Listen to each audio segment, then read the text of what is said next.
બેઠકો પર વિસ્તૃત ચર્ચા કરવામાં આવી છે અને 7 બેઠકોને સંપૂર્ણ રીતે મંજૂરી આપી અને આજે જાહેરાત થશે અને બાકીની બેઠકો પણ આવતા 2 દિવસની અંદર એની જાહેરાત કરવામાં આવશે। सर एनसीपी वहाँ पूरे स्टेट में लड़ने की बात कर रही है, महाराष्ट्र में गठबंधन है, गुजरात में खिलाफ लड़ेंगे, क्या कोई बातचीत है? क्योंकि उनका एक मौजूदा विधायक था, शायद बातचीत नहीं बन पाई, क्या इस बारे में भी कोई बात हुई? गठबंधन बाबतनो निर्णय हमारा हाईकमांड સમાન વિચારધારાવાળા પક્ષો સાથે ચર્ચા કરીને લેશે, પણ આજની તારીખે ગુજરાત કોંગ્રેસ તમામે તમામ 26 બેઠકો પર મજબૂતાઈથી લડવા માટેની તમામ તૈયારી કરી ચૂકી છે અને 26 બેઠક પર મજબૂતાઈથી લડશે। सर अगर आज 7 नाम अगर अनाउंस होते हैं तो बात सीट कौन नहीं, सीट तो आज जाहेरात थशे, पण 7 બેઠકો पर आज जाहेरात थशे ने बाकीनी બેઠકો पर ઉપર પણ ચર્ચા કરીને સંમતિ સધાઈ ચૂકી છે અને એની પ્રક્રિયા થઈને 1-2 દિવસમાં બાકીની બેઠકોની પણ જાહેરાત કરવામાં આવશે। बाकी की 13 सीट बच रही है, तो क्या ये माना जाए कि जो कांग्रेस की बीजेपी की जो 7 कैंडिडेट अभी अनाउंस होने उसके बाद आप लोग करेंगे या उससे पहले करेंगे? રાજકીય પ્રક્રિયા અને રણનીતિના ભાગરૂપે જાહેરાત મોડી કરવામાં આવશે। એના ઉપરની જે પણ વિગતવાર ચર્ચા કરવાની હતી થઈ ચૂકી છે ને ફરી એકવાર રાહુલજી એના માટે ચર્ચા કરવાનો સમય આપશે તો 2 દિવસમાં જ એની જાહેરાત કરવામાં આવશે। સર, હાર્દિકને લઈને સોમવારે હાઈકોર્ટમાં ચુકાદો આવી શકે છે, વિલંબ થઈ રહ્યો છે, શું હાર્દિકની જામનગર બેઠક ઉપર કોઈ નિર્ણય લેવાયો? नहीं હાર્દિક પટેલ જામનગર બેઠક પરથી લડવાની ઈચ્છા વ્યક્ત કરી હતી ને આપ સૌ જાણો છો એમ કોર્ટ દ્વારા એને ક્યાંક ને ક્યાંક લડતો રોકવા માટે સરકાર પ્રયત્ન કરી રહી છે। ભાજપના શાસકોને ડર છે કે મજબૂત લોકો લડશે ને ગુજરાતની પ્રજા આશીર્વાદ આપશે તો 26માંથી ભારતીય જનતા પાર્ટીને ખૂબ ઓછી બેઠકો મળશે, એટલે ક્યાંક ને ક્યાંક કોર્ટના માધ્યમથી રોકવાનો પ્રયત્ન થઈ રહ્યો છે, પણ ન્યાયતંત્ર પર સંપૂર્ણ વિશ્વાસ છે અને યોગ્ય સમયનો ન્યાય આવશે। સર, 13 બેઠકો જે બચી છે તેના પર બી ઉમેદવાર નક્કી થઈ ચૂક્યા છે।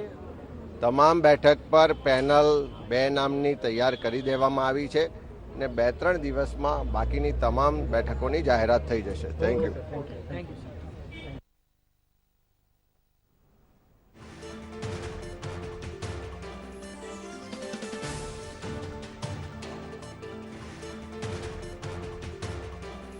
તો આજ મુદ્દે અમારી સાથે સંવાદદાતા દેવાંશી જોડાઈ ગયા છે। દેવાંશી, જણાવશો, જ્યારે કોંગ્રેસ પોતાનો ઉમેદવાર નક્કી કરતી હોય છે ત્યારે ખાસ ઝીણવટપૂર્વક ફીડબેક લીધા પછી જ આ ઉમેદવારો નક્કી થતા હોય છે, ત્યારે તમામ જે ધારાસભ્યો ખાસ કરીને રિપીટ લોકસભાની ટિકિટ માટે દાવેદારી કરતા જોવાઈ રહ્યા છે, એવા કયા નામ છે કે જે ભાજપને ભારે પડી શકે છે? ભાજપને ભારે પડી શકે છે કેમ એ તો સમય બતાવશે, પણ જે રીતે આખી રણનીતિ ગોઠવાઈ રહી છે એમાં એક વાત સ્પષ્ટ છે કે આ ધારાસભ્યોને મૂકવામાં આવ્યા છે, લોકસભા લડાવવાના છે, એટલે આ જગ્યાએ પેટા ચૂંટણીનો પણ એ હજુ સમયની વાર છે। અત્યારે આખી આ જે રણનીતિ 26 બેઠક ઉપર હજુ 3 બેઠક એવી છે જેના પર ના ભાજપે કે ના કોંગ્રેસે કોઈએ ઉમેદવાર જાહેર કર્યા છે, એ છે અમદાવાદ પૂર્વ, મહેસાણા અને સુરત। આ 3 બેઠક પર ભાજપ કે કોંગ્રેસ કોઈએ જાહેર નથી કર્યા, બાકીની 23 બેઠકો એવી છે જેમાંથી કોઈએ ને કોઈએ ઉમેદવાર જાહેર કરી દીધા છે। આજે 7 બેઠકો થઈ, એમાં મોટા ભાગમાં સામસામે આખી રણનીતિ ગોઠવાઈ ગઈ છે। પંચમહાલમાં વીકે ખાંટ એસટી ઉમેદવાર છે, સામે રતનસિંહ રાઠોડે ઓબીસી ઉમેદવાર છે। જાતિ સૌથી મોટું ફેક્ટર રહેતી હોય છે માટે થઈ અને દિલ્હીમાં સીઈસીની બેઠક મળી હતી। આ બેઠકની અંદર ગુજરાત કોંગ્રેસના પ્રભારી રાજીવ સાતવ, ગુજરાત કોંગ્રેસના પ્રમુખ અમિત ચાવડા, વિધાનસભા વિરોધ પક્ષના નેતા પરેશ ધાનાણી પણ ઉપસ્થિત હતા। આ બેઠક પૂર્ણ થઈ ગઈ છે, લગભગ 7 જેટલા નામ નક્કી કરી લેવામાં આવ્યા છે। એ અંગે વાત કરશું ગુજરાત પ્રદેશ કોંગ્રેસના મુખ્ય પ્રવક્તા ડોક્ટર મનીષ દોશી સાથે। મનીષભાઈ, આજે 7 જેટલા નામ નક્કી થયા છે, ફરી એક વખત 13 જેટલા નામ બાકી રહ્યા છે, શું લાગે છે કોંગ્રેસની અંદર કોકડું ગૂંચવાયું છે એટલે બાકી છે, કારણ શું? લોકસભા 2019ના ઉમેદવારોની પસંદગી પ્રક્રિયા માટે ચોક્કસ માપદંડ સાથે કોંગ્રેસ પક્ષ આગળ વધી રહ્યો છે। ગુજરાત પ્રદેશ કોંગ્રેસ સમિતિના સન્માનીય પ્રમુખ શ્રી અમિત ચાવડા, વિધાનસભા કોંગ્રેસ પક્ષના નેતા સન્માનીય પરેશ ધાનાણી અને અમારા પ્રભારી શ્રી રાજીવ સાતવજી પરામર્શ કરીને ઉમેદવારોની પસંદગી માટે સ્થાનિક કક્ષાએ તમામ આગેવાનો સાથે ચર્ચા કરી અને એના પરામર્શની 2 બેઠકો બાદ જે નામો અમારી પાસે આવ્યા તે નામોને પ્રદેશ ઇલેક્શન કમિટીએ આખરી મોહર મારીને સેન્ટ્રલ ઇલેક્શન કમિટીને અંતિમ ઓપ આપવા માટે અને મંજૂરી માટે મોકલી આપવામાં આવે। ઉમેદવારોની પસંદગી માટેના જે ક્રાઇટેરિયામાં 6 લોકસભાના ઉમેદવારોને કોંગ્રેસ પક્ષે સત્તાવાર રીતે જાહેર કર્યા છે. બાકીના ઉમેદવારોની પસંદગી માટેની પ્રક્રિયા આગામી 1-2 દિવસમાં પૂર્ણ કરીને ગમે ત્યારે જાહેર થઈ શકે છે.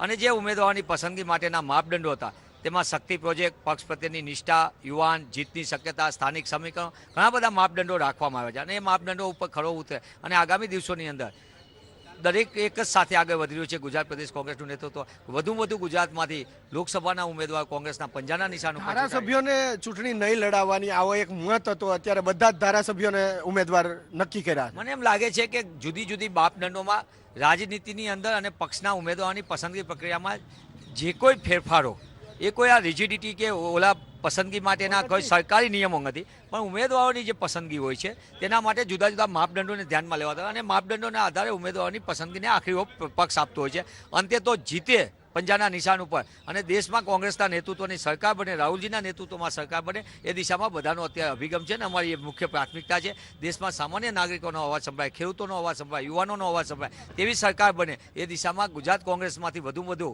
પ્રદેશમાંથી સંસદ સભ્યો ચૂંટાય અને એ સંસદ સભ્યો દેશમાં સરકાર બનાવવા માટે પોતાનો અહમ રોલ અદા કરે. તે દિશામાં ત્યાં કોંગ્રેસ આગળ વધી જાય અને ગમે ત્યારે ઉમેદવારોની પસંદગીને અંતિમ ઓપ આપીને ગમે ત્યારે જાહેર થઈ શકે છે. ગાંધીનગરની બેઠક પણ બાકી છે, હજુ સુધી એ પણ જાહેર નથી થઈ. પંકજસિંહ વાઘેલા જિલ્લા પ્રમુખ જોડાયા છે, ત્યારે એમને પૂછશું. પંકજસિંહ, ગાંધીનગર હજી બાકી, અમદાવાદ પૂર્વ બાકી છે, હજી સમીકરણ સેટ નથી થતા કે અમિત શાહ સામેનો મજબૂત ઉમેદવાર શોધો છો? રાજકીયની અંદર રણનીતિ એક મહત્વની વાત હોય છે. રણનીતિને ધ્યાનમાં રાખી અને ભારતીય જનતા પાર્ટી અને પાટણના મારા કાર્યકરો કે મારા આગેવાનો છે એનો હું આભાર માનીશ. એની લાગણીથી આજે હાઈકમાન્ડે લોકસભાના ઉમેદવાર તરીકે મારું નામ ક્લિયર કર્યું છે, ત્યારે મારા પરિવારનો અને હાઈકમાન્ડનો અને મારા કાર્યકરોનો ખૂબ ખૂબ આભાર માનું છું. જગદીશભાઈ, ખાસ કરીને જો કોઈ જૂના જોગીઓ દ્વારા આપનાથી નારાજગી હશે તો તેને દૂર કરવા માટે કયા પ્રયાસો કરવામાં આવશે? આપના માધ્યમથી હું મારા મુરબ્બીઓ, મારા કાર્યકરો અને સમગ્ર ગુજરાત અને મારા પાટણ વિનંતી કરું છું કે ક્યાંક વ્યક્તિગત મારાથી કોઈ નારાજગી હોય તો વ્યક્તિગત મારી જ્યારે વાત આવે ત્યારે મને તમે જે સજા કરશો એ સજા કરવા માટે હું સંમત થઉં છું. પણ સવાલ છે રાષ્ટ્રીય નેતૃત્વનો, સવાલ છે રાહુલ ગાંધીનો, સવાલ છે કોંગ્રેસના નેતૃત્વનો. એ કોંગ્રેસના નેતૃત્વને હું આપની બધાની પાસે ખોળો પાથરીને ભીખ માંગુ છું કે એ નેતૃત્વને ક્યાંય નુકસાન ન થાય એવી કાકલુદી કરું છું. ક્યાંય પણ મારી ભૂલ થઈ ગઈ હોય તો મને ક્ષમા કરજો. મારા મતદારો જે આશાને અપેક્ષા લઈને બેઠા છે, કોંગ્રેસનું નેતૃત્વ જે આશાને અપેક્ષા લઈને બેઠું છે, એમાં ક્યાંક મારી ભૂલ થઈ હોય તો ઉઠબેસ કરવા, માફી માંગવા તૈયાર છું. પણ નેતૃત્વને ઊંચી આંચ ના આવે એ માટે હું જાહેરમાં આપના માધ્યમ દ્વારા અપીલ કરું છું. કયા મુદ્દાઓને લઈને બજારમાં આવશે? કયા મુદ્દાઓને ખાસ ધ્યાન રાખવામાં આવશે? પાટણ જિલ્લો અને પાટણ લોકસભા એ ખેતી આધારિત અને પશુપાલન આધારિત જિલ્લો છે, ત્યારે પશુપાલક જે છે એને ખાણના, ઘાસચારાના, પીવાના પાણીના પ્રશ્નો છે એ ખૂબ મહત્વના છે. એને એનું દૂધ ઉત્પાદન થાય છે, એના ભાવો નથી મળતા, એ મારી પ્રાયોરિટી હશે. ખેડૂતો એ મારી પ્રાયોરિટી હશે. એ અમારું પાટણ ગણો કે ક્યાંક ખેરાલુ ગણો, રાધનપુર ગણો કે જે નાના ટાઉનો છે એમાં નાના વેપારીઓ જે છે એ વેપારીઓની જે નાની મોટી મુશ્કેલીઓ જીએસટીના મુદ્દે હોય કે બીજા મુદ્દે હોય કે અધિકારીઓની રંજાણ હોય એ મારો મુદ્દો બનશે.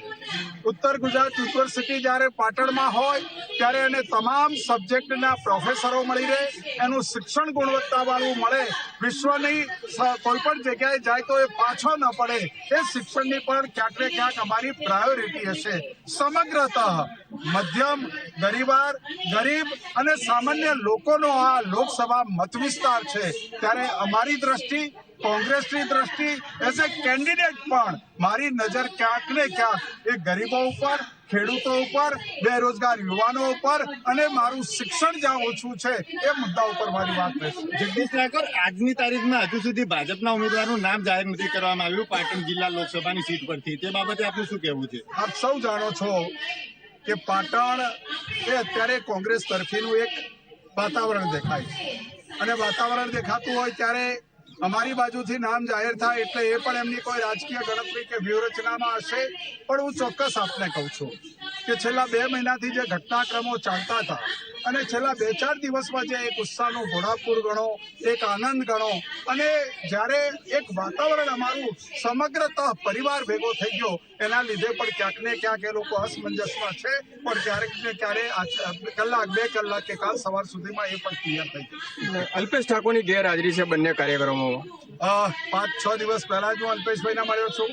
1-1.5 મહિના પહેલા મેં એ લડે એમાં સંમતિ આપી હતી. મેં મારી ઉમેદવારી વિડ્રો કરી હતી. 5-6 દિવસ પહેલા મળ્યો ત્યારે એમણે કહ્યું સાહેબ તમારે લડવાનું છે. મેં કહ્યું તમારે લડવાનું છે. અમારા બંનેની વચ્ચે પહેલે આપ. છેલ્લે એમણે મને કહ્યું કે ના જગદીશભાઈ તમારે જ લડવાનું છે.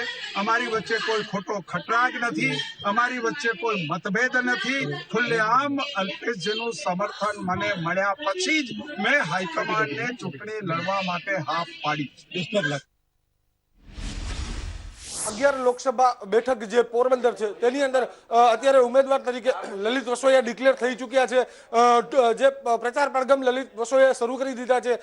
લલિતભાઈ સાથે જ આપણે સીધી વાત કરીશું. લલિતભાઈ, તમારું નામ ડિક્લેર થઈ ગયું છે, કઈ રીતે પોરબંદરની બેઠક ઉપર કામ થશે? પોરબંદર મત વિસ્તારના તમામ ક્ષેત્રોની અંદર દરેક કાર્યકર્તાઓ આગેવાનો સાથે મારે ઘરાબાનો સંબંધ છે. વર્ષોથી આ તમામ વિસ્તારોની અંદર મારો અવર જવર રહી છે અને ધોરાજી વિધાનસભા જે તાકાતથી લડી અને જંગી બહુમતીથી જીતો તો એ જ રીતે પોરબંદર મત વિસ્તારમાં સૌ આગેવાનો અને કાર્યકર્તાઓ અમે ખંભે ખંભા મિલાવી અને પોરબંદરની બેઠક છે એ અમે જીતવાના છીએ અને એ નિર્ધાર સાથે જ અમે આ લડાઈના મેદાનમાં ઉતર્યા છીએ. જે ચાલુ સરકાર ભાજપની છે તેની સામે જે કઈ વિરોધ પક્ષ તરીકે આજ દિવસ સુધી બેઠા હતા, હવે કઈ રીતે લોકોના કામ પૂરા થશે? વિરોધ પક્ષમાં રહીને લોકોના કામ કરવાની તાકાત અને ક્ષમતા મારામાં છે. મારા મત વિસ્તારની અંદર અત્યાર સુધીમાં 5 આંદોલનો કરી સરકારના નિર્ણયો ફેરવાયા છે. આગામી દિવસોની અંદર પોરબંદર લોકસભા વિસ્તારના જે કાંઈ પ્રશ્નો હશે, સત્તા સ્થાને કોંગ્રેસ પાર્ટી કેન્દ્રમાં આવવાની છે, પણ વિરોધ પક્ષમાં કદાચ બેસવાનું થાય તો લોકોના પ્રશ્નો માટે લડાઈ કરવાની તાકાત લલિત વસોયામાં છે. અને જે તાકાતથી અત્યાર સુધી લડ્યા છે એ જ તાકાતથી પોરબંદર વિસ્તારની અંદર ચૂંટાણા પછી લોકોના પ્રશ્ન માટે લડીશ. લલિતભાઈ, કેટલી લીડથી 11 બેઠક ઉપર તમે જીતશો? એ મતદારોએ નક્કી કરવાનું છે, પણ જીત કોંગ્રેસ પાર્ટીની છે એ 100% નિશ્ચિત વાત છે. જી, ચોક્કસથી લલિતભાઈને જે વાત કરવામાં આવી કે ટિકિટ મળી ચૂકી છે, પ્રચાર પડઘમ શરૂ કરી દેવામાં આવ્યા છે. હવે લલિત વસોયા પોરબંદર બેઠક ઉપરથી ચૂંટણી લડી અને જીત મેળવશે તેવો પણ દાવો કરવામાં આવ્યો છે. કેમેરા પર્સન મિલન બથિયા સાથે ચેતન ઠકરાર, સંદેશ ન્યૂઝ, પોરબંદર. હિરેન રાજગુરુ જોડાઈ ગયા છે. હિરેન, જણાવશો કે જે રીતે કહી શકાય કે જે રીતે કોંગ્રેસે ઉમેદવારોના નામ જાહેર કર્યા છે અને ક્યાંક ને ક્યાંક એવું છે કે ભાજપ અને કોંગ્રેસ દ્વારા આ સીટ પર ઉમેદવારોને જાહેર કરવામાં આવે છે, તો ક્યાંક ને ક્યાંક ખરાખરીનો જંગ જામશે.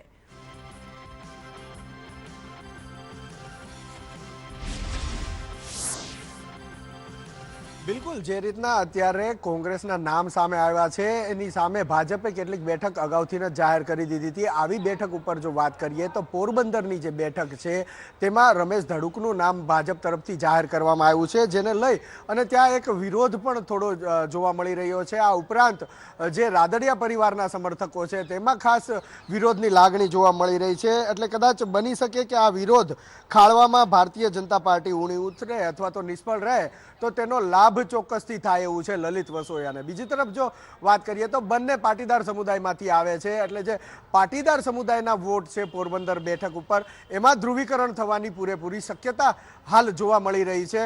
આ ઉપરાંત જો અન્ય બેઠકની વાત કરીએ તો જુનાગઢ બેઠક હજી સુધી ભાજપ દ્વારા જાહેર નથી કરવામાં આવી, પરંતુ ત્યાં રાજેશ ચુડાસમા જે સિટિંગ એમપી છે તેનું નામ લગભગ નિશ્ચિત માનવામાં આવી રહ્યું છે. અને એની સામે કોંગ્રેસમાંથી જે નામ મૂકવામાં આવ્યું છે પૂંજાભાઈ વંશ, તે કોળી સમુદાયમાંથી જ આવે છે, એટલે ત્યાં પણ કોળી સમુદાયના જે વોટ છે તેનું ધ્રુવીકરણ થશે તેવું ચોક્કસ માનવામાં આવી રહ્યું છે. પૂંજા વંશની જો વાત કરીએ જી